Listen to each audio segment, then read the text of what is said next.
Okay, so here's how you feed your dog some medicine. I've got a little pill here, not very big, but okay, now we're going to crush it up with 2 spoons.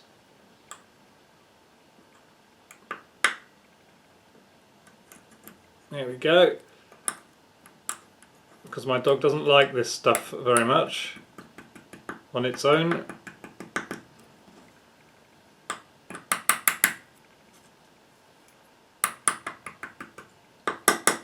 Okay, now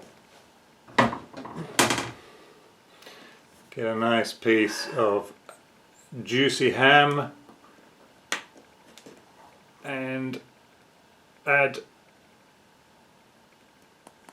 the crushed up pill on there like that.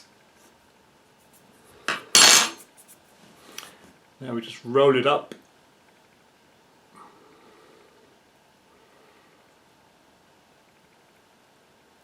There we go.